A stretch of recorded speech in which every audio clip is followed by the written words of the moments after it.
and welcome. We're here having another mystery school day. I've got Jeff across from me. He'll be asking some questions. We're doing a channeling session. And we really, this time, have absolutely no idea what's going to come out. So we will be surprised. So let's see what comes through. And I will see you on the other side.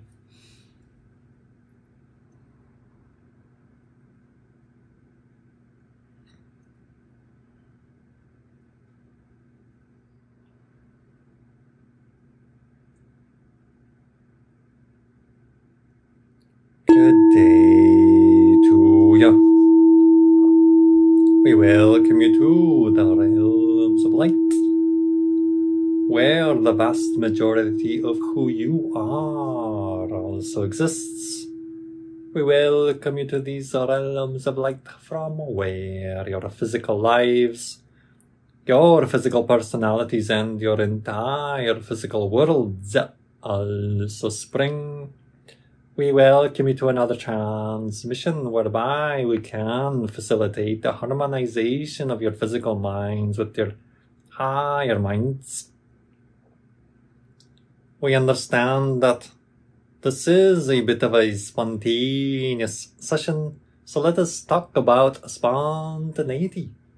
For you are living in a kind of medium whereby you have orchestrated for yourselves much indoctrination, shall we say, about the need to plan ahead, and combined with the beliefs that your physical mind is the one that is designed to orchestrate reality.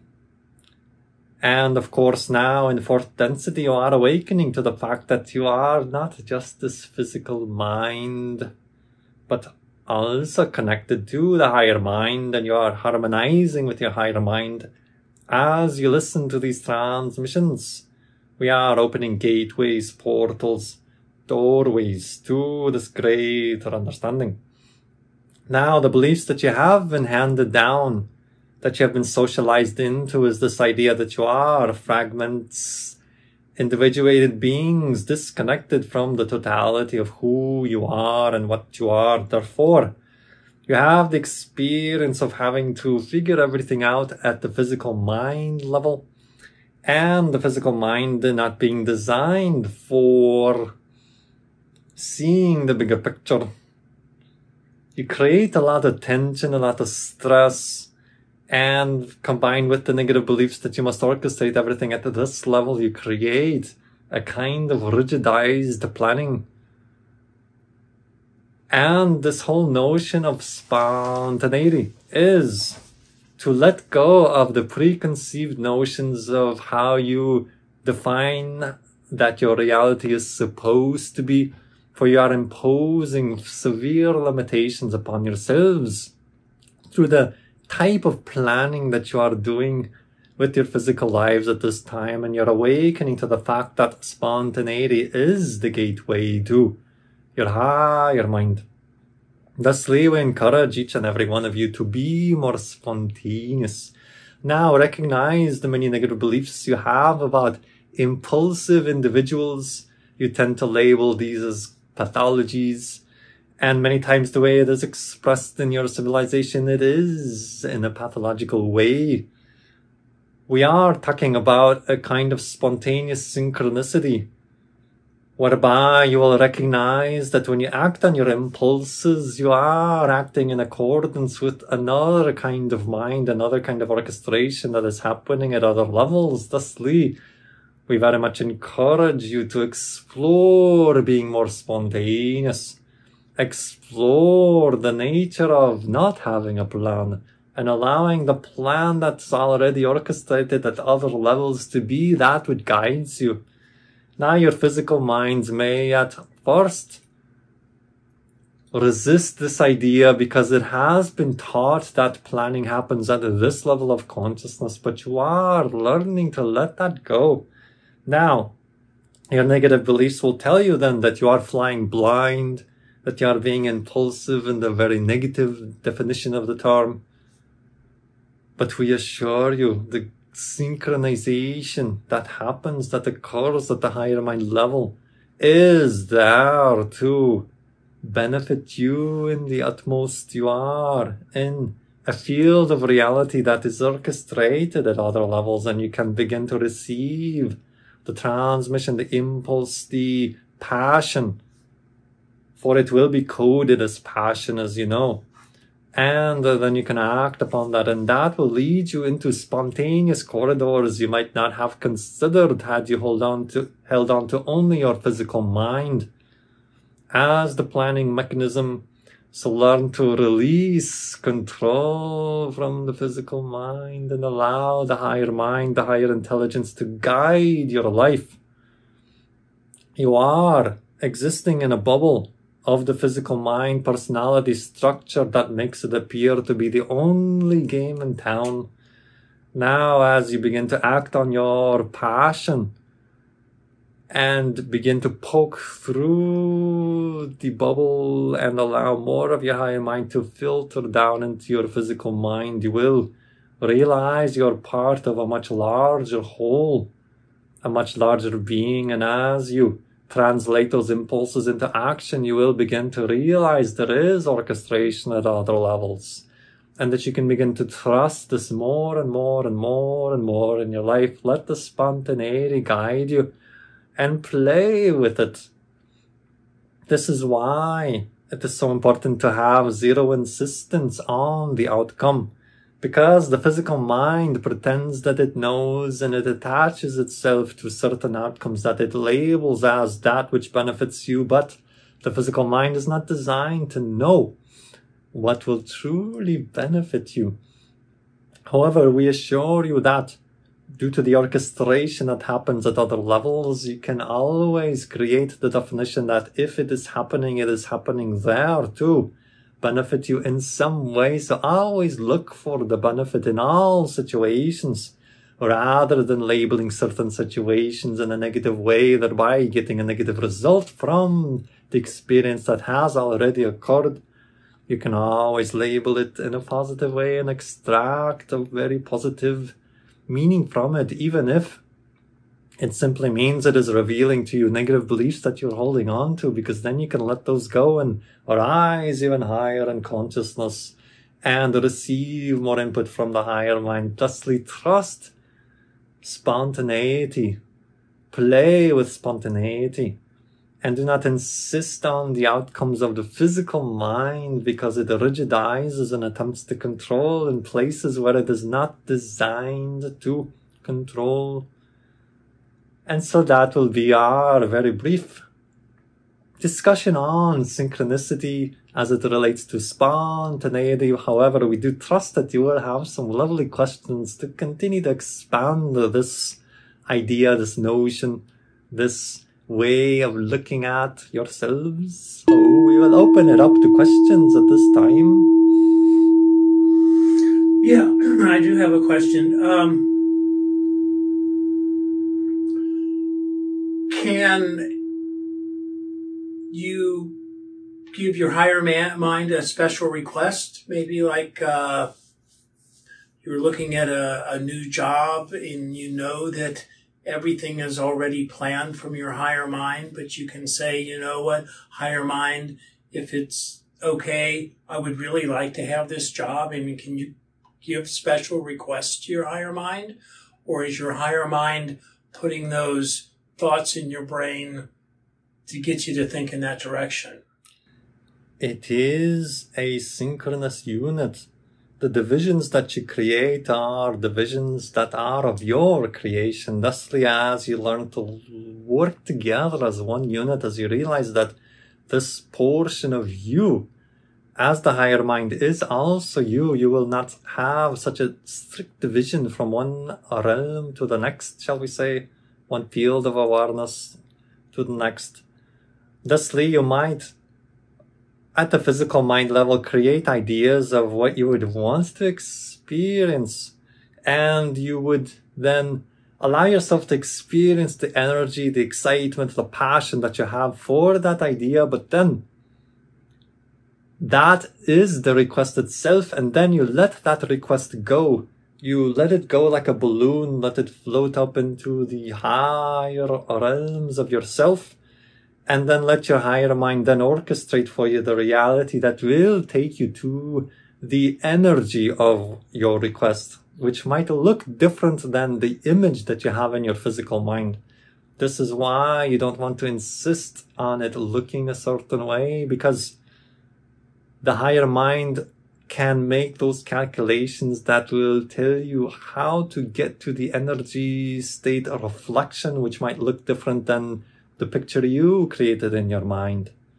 So it is very much a co-creation between the physical mind and the higher mind. The idea being that once you visualize what you want, be in the energy of it, let that energy be your being, and let go of the image like a balloon. Let it float up, and then whatever comes. Now, sometimes you will manifest exactly the thing that you picture in your physical mind. Other times, the higher mind will take you through a journey of transformation. Perhaps you will, following your passion, be led to developing new skills, or led in directions that enables you to meet certain individuals that will be important for the manifestation. So trust the way it unfolds, even if it seems to be, by the physical mind's estimation, going willy-nilly and all over the place, and your logical mind can't follow the connections. Follow the passion, act on the passion, follow the impulses, for they are the guidance that your higher mind is telling you.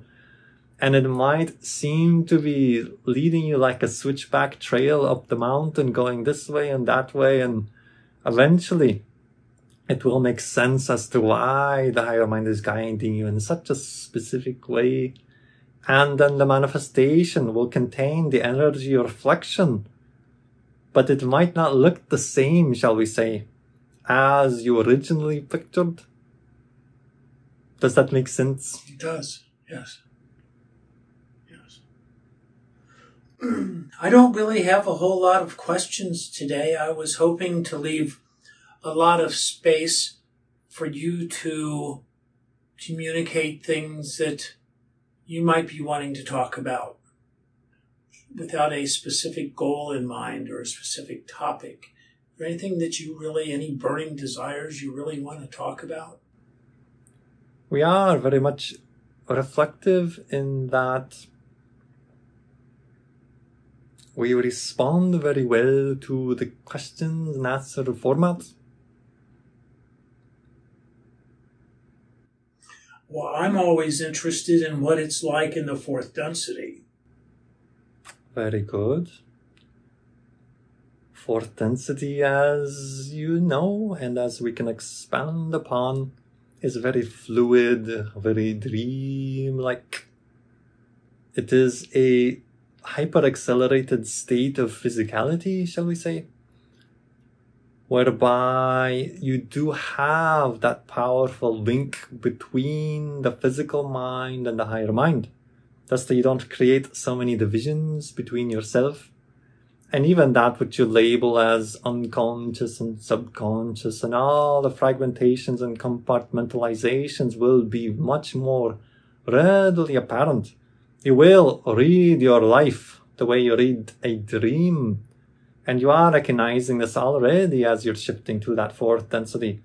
Each event in your life is not only the physical event as you see it, but contains deep meaning. Very much is reflective of the belief systems that you have bought into. And also layered into that will be connections to other lives, other times, other places, other experiences. Thusly, you are learning to read your life with a kind of depth of field of perception, whereby you not only see the physical surface level of events, you see all that it represents, much like when you look at an iceberg. This is the classic metaphor in your society. There is 90% which is in third density, hidden from view, shall we say, and you see only the one surface level of events. In fourth density, you begin to see that each event in your life has a tremendous depth, and each event connects to every other event, for it is now you are approaching the realization that everything is here and now, and so every event connects to every other event. And you have more of that multi-dimensional perspective. Therefore, you can see from one event within it, shall we say, is layered in connection to all other times and all other places. Everything has significance. Everything connects in ways that you can barely even begin to imagine at this time. Your physical mind's density will greatly expand to contain the ability to follow these threads in multidimensional ways, so that when you look at one event in your life, you will begin to see the way it connects to all other events, not only in this life, but in other lives. A very exciting, hyper-accelerated state of consciousness. And you'll see that everything is synchronous, spontaneous order, rather than seeing things as so fragmented as you see them now in your civilization. You will see everything as interconnected and interlinked. So that is fourth density in a nutshell. Now we can expand on certain aspects of it if you wish. No, I think I'd like to change the conversation. Very good. I'd like to talk about death. Death. Ooh, the lovely, light-hearted topic of death and dying. Very good. Death and dying, or transition, however you want to call it. When you die, just for simplicity of conversation, we'll go with common terms. When you die, do you go to fifth density? Yes, you go into spirit. You cross the threshold from fourth density to fifth density. And so fifth density being the fifth dimension. Yeah. When you die, do you still know yourself as yourself? Can you tell us a little bit about what you end up being like after you die? I mean, do you see yourself still in physical terms, even though you're not? Do you still interact? Do you see your friends as they were, or as they, can you tell us a little bit about what the world is like when you die? You have incredible freedom and mobility of consciousness in the fifth dimension that you do not experience in fourth density or third density because of the creative constraints that you put about yourselves within these levels of existence known as third density, fourth density. So you create these creative constraints. Now you take these constraints off. When you die, you essentially pass through a portal in a manner of speaking. You shift your vibration to where you realize that physical life is but a portion of who you are, an experience of vastness of consciousness that contains the physical life within it. Now this transition can happen quickly or sometimes a little bit more slowly as you extricate yourself from the time constraining concept. However, you begin to move into a freedom and a mobility of consciousness whereby you can perceive your entire physical life in Gestalt fashion instantly in one moment, because it is all here and now. Now, there are a certain amount of restraint in fifth density in order to create and play with the idea of continuity, but it is much more fluid and you realize everything is here and now. Thusly, you can interact with other aspects of yourself in physical and non-physical terms. You have a lot of freedom of consciousness to reorient and re-experience even the physical life itself from different vantage points. Now, when you do life review, of course, you will go through a kind of hyper-accelerated understanding of the interconnectedness of your life and understanding it from multi perspectives, including all the perspectives of the people you interacted with, so that you can see the quote-unquote effect of your actions as they affect others from their vantage point. So you have this very incredible, rich reorientation to your life and understanding your life from all the vantage points of consciousness. Now, beyond that, of course, is the fifth density, is the ability to see the interconnections and interlinks and connection to your oversoul, shall we say. The ability to see the oversoul extensions that are having the other lives and how they interrelate, how you fit in, shall we say, to this much larger field of consciousness. So you have this sense of fluid playfulness and spontaneity that you don't experience in the fourth density to such a degree because of the created constraints of the field of experience of fourth and third density. Does that help? Yeah, it does. So is fifth density the place where we naturally live, to say live or exist, and we just visit third and fourth density, kind of like we're away on vacation? You can put it that way. The idea is that your fourth density and your third density experience exists within your fifth density, fifth dimensional consciousness. So they are very much like you from your spiritual self having a dream that you are physical.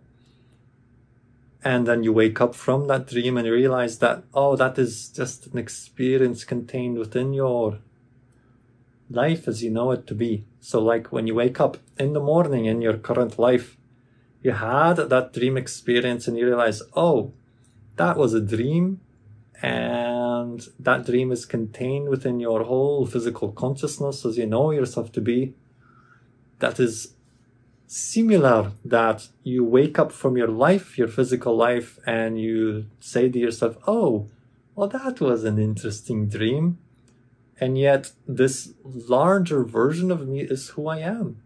And you see your life from a completely different vantage point, as you might see a dream in your morning in your current life. Does that make sense? Yes. The people that you know that you would consider your friends in third and fourth density, will they still be there in the fifth density? Absolutely. Everything is here and now and accessible. Thusly, you will have access to their fifth density versions. Thusly, you do not need to make contact with them if they are physically focused, for you have the portion of them that is non-physical and not focused in time-space reality. You have access to that all the time. Now, when you wake up from your physical life, you'll realize that you have that connection with them. You've always had it. And you will see the play that you have had with them, in the manner of speaking, or that you have with them in the physical life, as only the interactions of certain facets of you coming together. Whereas in fifth density, you see the more the totality of yourself and them as well. So, if your husband or your wife dies before you do, when you die, can you meet your spouse that's passed over? I mean, would you know them as your spouse? Of course, you recognize the vibration. You would know them even more than you know them in your physical life. You will have a deep recognition of who they are on so many levels, other than the levels that you know them, that you knew them, that you know them within your physical life experience. Are they there for you when you die? Yes, most of the time that is the case. You have the sense of reunion with your loved ones. Now remember, you can also meet your loved ones that are also living on the other side, as it were, because there is always a non-physical portion of them there and available in spirit, even if they are physically focused. And when you die, you have a life review. Is that correct? That is generally how it goes, because the idea of physical life is to learn more about the process of creation as it is spread out over a time-space reality format. Thusly, a life review is kind of a natural consequence of having made the choice to become physical and to experience time-space reality. Of course, at the end of the story, with great curiosity, you want to see how you did, in a manner of speaking, how it all plays out from this level, how you really want to see that. So it's almost inherent in the choice to have a physical life to have a life review. Of course, you want to see how you did. Let's switch to animals for a second. Very good. And do I understand animals kind of live in second density? Your animals are actually quite similar to you, much more similar than you give them credit. So they will exhibit the same aspects of consciousness that you experience. It is only that they focus themselves in a different way while physical, to have a different experience. But they will have, the structure, shall we say, will be very similar to how you experience yourself to be. So there is more similarity than difference, other than the difference of focus once physical. Seth would say that animals are fragment personalities. In one manner of one way of looking at it, you could say that. So, do animals, is there a progression from, say, one life you're a rock, and the There next is life no progression. you're an animal, and then you're a human, and then it doesn't work like that? From your vantage point, it can appear that way. But there is no progression in spirit, because spirit already is here and now. It is the simultaneity of time that you experience from fifth density. Therefore, you would be the rock, the animal, and the person at the same time, simultaneously. These would be different aspects of the oversoul experiencing itself in different ways at the same time, as it were, to put it in time terms. So it would be all simultaneous. Thusly, there is no progression. It all just is. So animal spirits are not separate from, we'll say, human spirits. They're just all spirits. Of course, everything ultimately is the one thing. Everything being here and now, and everything being the one thing. Then there is truly no separation, other than simply what you choose to experience from certain levels of consciousness. Everything is much more singular, experiencing diversity simultaneously. Yeah. And let that tickle your physical minds, because it will help to stretch the physical mind, the personality structure, to accept something other than this fragmentation that you have been socialized into. So, as a human in third, fourth density that I know as Jeff, my higher self could just as easy have a German Shepherd in the 1900s, a tree hanging on the side of the cliff in a rainforest, and a snail getting run over in the driveway all at the same time. It could all be the same. You are all one. There is truly no separation, other than for the game of consciousness that you choose to play at any time and any place, to put it colloquially, in colloquial terms. You can experience yourself as all of these in a myriad of ways. These are arts that have been known to your humanity, that have been, as we say colloquially, lost, that are being regained. For you have the freedom of consciousness to flow your consciousness and see through the eyes and through the experience of any being. For you are truly also that being at the deepest levels of consciousness. And as you might perceive it to be, you can also imagine that your oversoul can extend itself to any form that it chooses. Is it not limited? Thusly, there are many ways of experiencing this sense of oneness, many ways of understanding it. But consider that there are no limitations ultimately, except for those that you choose to experience as a kind of creative constraint. Thusly, your oversoul can be any being that it chooses, that you feel a resonance with. And each focal point is a different kind of a way that the oneness experiences itself from different vantage points. Of course, there will be different gradations or scales of consciousness, shall we say, between that of a rock, that of a leaf, that of a flower, that of an animal, that of a person, that of a multidimensional being, non-physical being. However, these are all experiences and expressions of the oneness. Does that make sense? Yeah. And there's also, your soul has multiple versions of physicality in different dimensions and time. So I'm not the only manifestation of my soul, I guess is the question. It's not a singular, it's plural.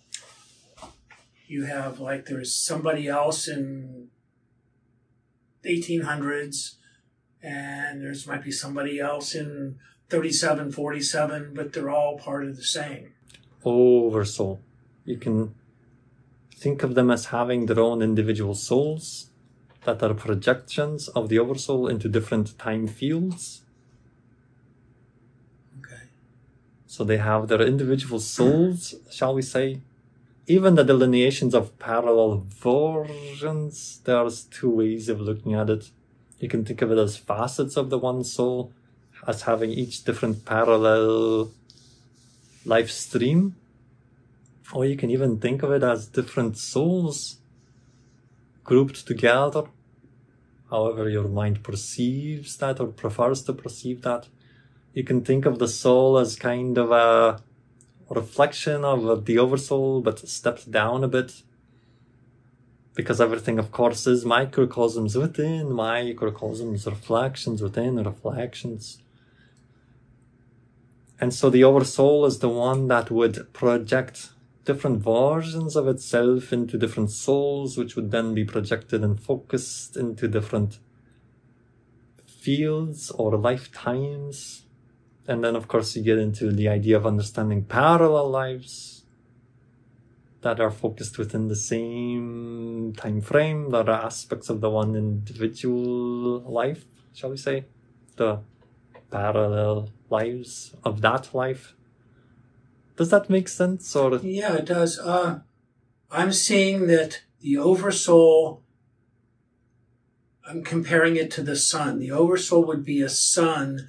Then all of the rays of light coming off the sun would be different souls and different experiences. yes. And those beams do not only project to your physical realm, but to many realms, to many experiences. so many versions of your physical realm and to many other realms as well, and to other physical civilizations as well, to extra dimensionals, extraterrestrials, different life forms in different ways and manifestations in this universe and parallel universes and an infinity of variety and variation. There is no end to it. And that we, as an extension of our soul, which is an extension of our oversoul, can hop and skip around to all the other versions and experience what they're experiencing if we choose to do so. You have that mobility of consciousness that we talked about earlier, that you can shift. And depending on the relevancy that it holds to the theme of exploration, which is the creative constraints that we are talking about, then you have the ability to shift your focus and to perceive the other parallel lives, to perceive the other simultaneous lives, to perceive the extra-dimensional lives, the extraterrestrial lives. All of that is available as long as it fits your theme of exploration. For recognize that if you have a theme of exploration that negates the spiritual understanding so that you can have a very physical focus, then it would not make sense for you to display, to experience the ability of perceiving into other lives and being conscious of that. This would then happen in more unconscious states, through dreams. And these connections would be, in a manner of speaking, hidden from your physical mind, because that is the theme of exploration, to experience a life devoid of that kind of information so that you can have a very, very dense physical focus. So it all depends on the creative constraint that you yourself have put upon the life that you're experiencing yourself to be. However, this being the age of transformation, of course, you are loosening the creative constraints. Your themes of exploration now include spiritual understanding, include spiritual growth, include being aware of more and more of yourselves. Thusly, this information is becoming more available. Thusly, your resurgence, shall we say, in your physical society into extraterrestrial craft and whatnot, all of that is there because you are, as a civilization, becoming more aware internally, even if on unconscious levels now, that you have connections to other existences in other civilizations. Thusly, into your physical field are placed or reflected the notions that there are other civilizations to begin with. The shift that happens internally first and is reflected in your external world. So you are becoming more open to not only spiritual understanding, but also to the recognition that there are other physical civilizations as well, into which the oversoul focuses itself to have a variety of experience that cannot be contained within one civilization alone. So thusly, your themes of exploration now are gradually in the arc of time of transformation of your physical world, becoming more and more available. More spiritual information, more spiritual knowledge is being allowed within the creative constraints of the souls that choose to incarnate at this time. So that is why you are shifting to fourth density, because more of this information is becoming available, because you all made a collective consciousness agreement that the playing field of physical reality does not have such a restrictive constraint as it once had. Deceive. Very good. Can you tell us what some of the other planets and dimensions might be like? Wouldn't you like to know? We will encourage you to focus on the translation of your impulses, on your passion to act upon that and become the receiving antenna to stretch your physical mind to be able to begin to receive that information. It is not up to us at this time to create that kind of a communication download, and that is the purview of others at this time. So some of that information is available through other channels. Whereas our mission, our intention our passion is to share more about the structure of existence and to teach how to awaken to the realization of such matters. We hope that makes sense. So you do have a mission. Of course, as do you. Okay. And the mission is basically what our passion is. Whatever gives us passion is our mission, just as it is for you. Now, there are worlds, to speak in general terms, that are very much living in fourth density, very, very high fourth density. There are worlds that are very deeply ensconced in third density, very, very dark places that we wouldn't perceive would benefit you to describe. Now, your world in the spectrum of experience of physicality is rather limited.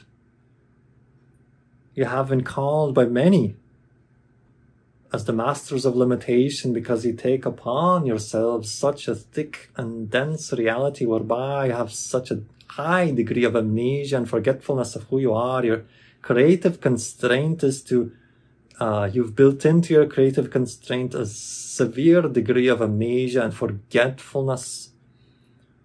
Thusly, you have been termed by many channels, by many teachers as masters of limitation because of the degree of darkness that you choose to experience. Now, you're not the darkest world, but you are quite limited. Thusly, it takes a great degree of mastery to take the curriculum of the physical life that you know yourselves to be. So congratulate yourselves for having the courage to be here, especially at this time and this age of awakening. For you are a beacon of hope, a beacon of light for many civilizations that are experiencing limitation, but not to the degree that you are experiencing. And thusly, in your world, you have an expression of they can do it, we can do it. Thusly, you are that beacon of light for many civilizations that experience limitation, but look upon you as the bright, shining light, the gem in the universe that demonstrates the capacity of transformation of darkness to light. Thusly, really honor yourselves for the challenges that you've taken upon yourselves in this dense world of yours, this creative constraint of physicality that you've taken upon yourselves is quite intense. Thusly, may this inspire you to be an inspiration not only to yourselves, but also to recognize the inspiration that you are for many worlds, many civilizations. So we thank you for that.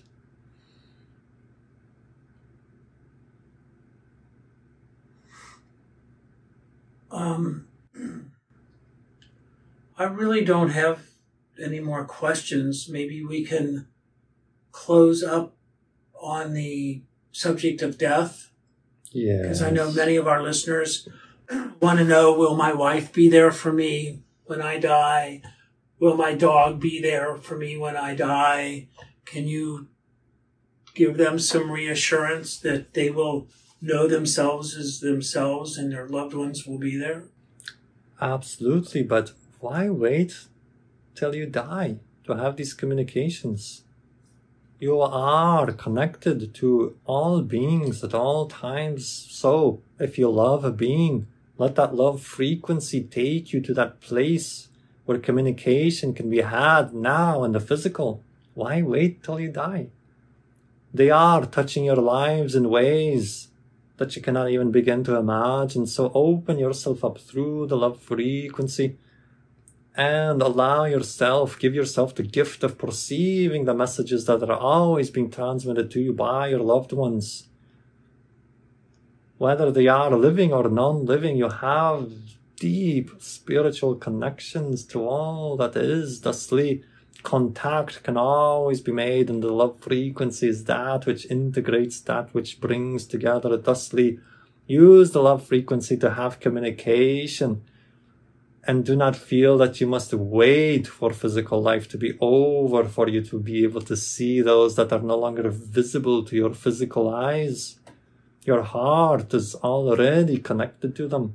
Many times when you grieve the loss of a loved one is because you perceive them nearby, and yet you have a belief that you have a loss, that you have lost this person, and you're experiencing the grief of the loss when they are standing right in front of you.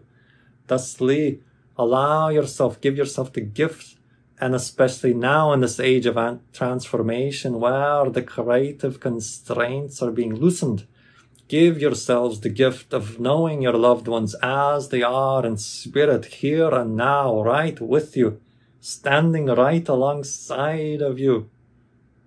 Allow yourself to let go of the grief of loss, to let go of those definitions. By all means, allow yourself to grieve if that is your choice, but understand that they are available and always have been available. The separation is but a shift in frequency. Thusly, use the love frequency and be with your loved ones, for they are with you. There are no limitations to the self, except for the limitations that you impose upon yourselves. You created these limitations. You have the freedom and the choice to experience a new reality. So give yourselves that gift. And of course, there is continuity beyond death and dying. These transmissions themselves come from dimensions that are very much beyond and contain your entire physical world within them. You are those vast beings. This is why we begin the transmission by saying that you yourselves exist at these levels that these transmissions come from, only now having a physical life. But you are so much more than these physical beings that you believe yourselves to be. Now with that, then, we will allow this transmission to come to but a brief pause. Now understand that this transmission is available all the time, as it were, because it exists outside of time. You can tune into your own higher mind, of which this is a reflection, and receive these transmissions, these downloads, and imbue your life with this energy at any time, as it were. Remember to be spontaneous, to act on your impulses, to act on your passion, and to surrender the idea of your physical mind of how things are supposed to be. Let it flow, let the higher mind guide you, and you will be in these transmissions all the time. With that, then, we will send you whatever blessings are ours to give, we give. And whatever inspirations, may they inspire your lives to bring you closer and closer to the realization that you are so much more than these physical beings. And we will wish you and each and every one of you a beautiful, glorious, and a fond good day.